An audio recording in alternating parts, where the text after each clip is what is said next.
Hey everyone, you ever just sit back and think, what if? What if the world of One Piece we know and love was just a little different? What if Luffy had a brother who was way less like Ace and a whole lot more like one of the series' most terrifying legends? Well, that's exactly the rabbit hole we're going down today. So here it is, the big question. What if our favorite freedom-loving rubbery boy Monkey D. Luffy shared his blood and his childhood with Rox D. xebec? You know, the guy who wanted to be king of the entire world? Are they going to become this unstoppable force together? Or are their destinies just going to crash, casting them as the world's greatest enemies? Let's find out. Okay, so let's set the scene. Our story kicks off like all good pirate stories do on a tiny little island. We're on Dawn Island, and two brothers, Luffy and an older Rox, are being raised under the, let's call it character-building fist of their grandfather, Garp. But even from day one, you could just see these two were heading in completely opposite directions. I mean, their core beliefs couldn't be more different. Luffy, well, he's the Luffy we know. He sees good in everyone. His whole dream is about adventure and making 100 friends. Rox, though, he looked at the world and saw a rotten, corrupt system that needed to be torn down root and stem. He just couldn't wrap his head around why you tolerate a threat when you could just get rid of it. And that little crack between them, it completely shatters the day Shanks shows up. Yep, we're talking about the infamous Sea King incident. The moment Shanks gives Luffy that straw hat, the very moment that sets Luffy on his path, is also the moment that drives a permanent wedge between him and his brother. So, picture this. Shanks loses his arm, saving a terrified Luffy. But just moments later, Rock shows up and just brutally executes the Sea King. And this quote, this is his ice-cold take on the whole thing. For Luffy, it was this incredible moment of sacrifice and inspiration. For Rox, it was just a practical lesson. Mercy gets you hurt. And that's when he starts to see his little brother as dangerously naive.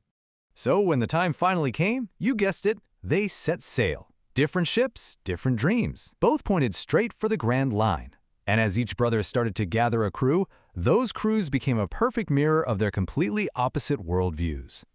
And man, what a contrast. The Straw Hats, they're a family. They found each other, brought together by these wild dreams and this unbreakable loyalty to Luffy's vision of freedom. Rock's crew, on the other hand, they're an army. Every single member is carrying deep scars from the world's injustices, and they're not united by friendship. They're united by a white-hot desire to watch the system burn through sheer absolute power. Of course, it was only a matter of time before their journeys nearly smashed right into each other, and that happens in the scorching deserts of Alabasta. Both brothers end up in the kingdom, facing the same enemy in Crocodile and Baroque works, but their reasons for being there couldn't have been more different. It really all boils down to why they were there. Luffy fought a warlord to save his friend, Vivi. It was personal, plain, and simple. Rox, he shows up after Luffy's already won, but he's not there to celebrate. He methodically hunts down and eliminates every last agent of Baroque works. Why?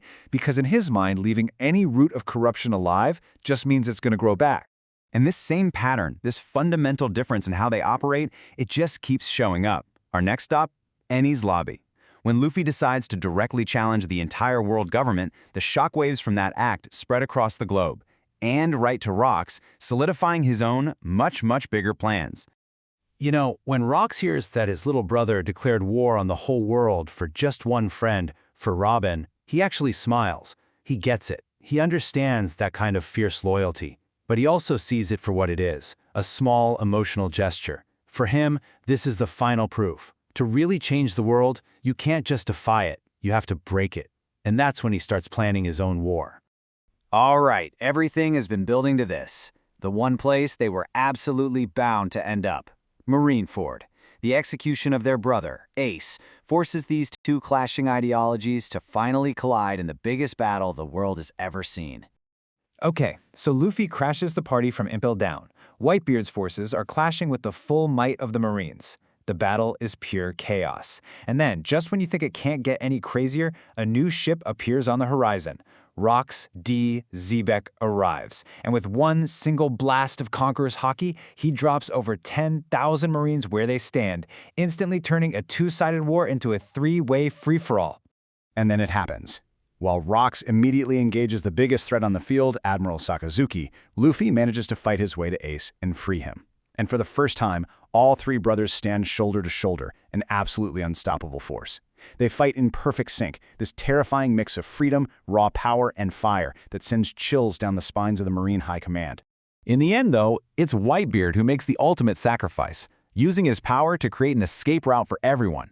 And with his dying breath, he entrusts the future to this new generation, because he knows that the combined will of these brothers is something the world has never, ever seen before. So, in the chaotic aftermath of Marineford, a really tense compromise is made. The brothers realize that to take down the world government, they're going to need way more power. So they decide to do the unthinkable. Unite the four emperors under a single flag, using a strategy that's part Luffy's inspiration, part Rock's overwhelming force. And their plan is just brutally effective.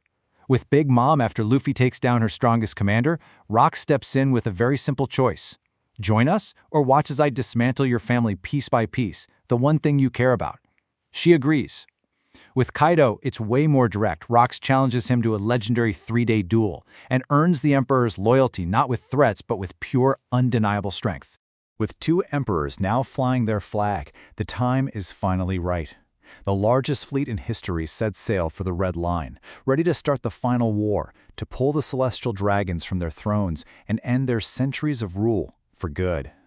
And this isn't just another battle. We are talking about the climax of an 800-year struggle. As this massive alliance smashes through the Marine defenses and climbs to the Holy Land of Mary Geo's, they're met by the Five Elders and the true ancient power that has secretly been pulling the strings all along. And then we get the biggest lore drop of all time, straight from the true king of the world, Emu. The will of D, it's not just a myth. It's basically a genetic imperative, a curse, as Emu calls it, that forces anyone with that name to instinctively fight against oppression. Now, for Luffy, this means nothing. He just fights for his friends. But for Rox, this is a terrible, clarifying moment.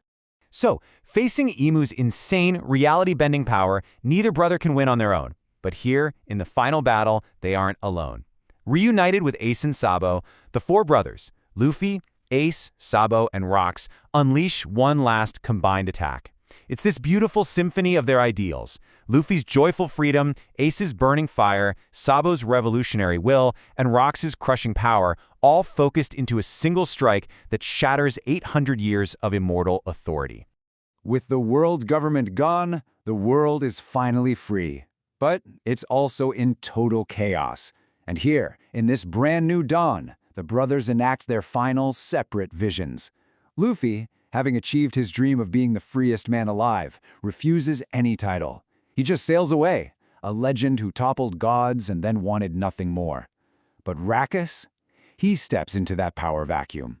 He creates a new world order, one based not on bloodlines, but on strength, to make sure corruption can never take root again.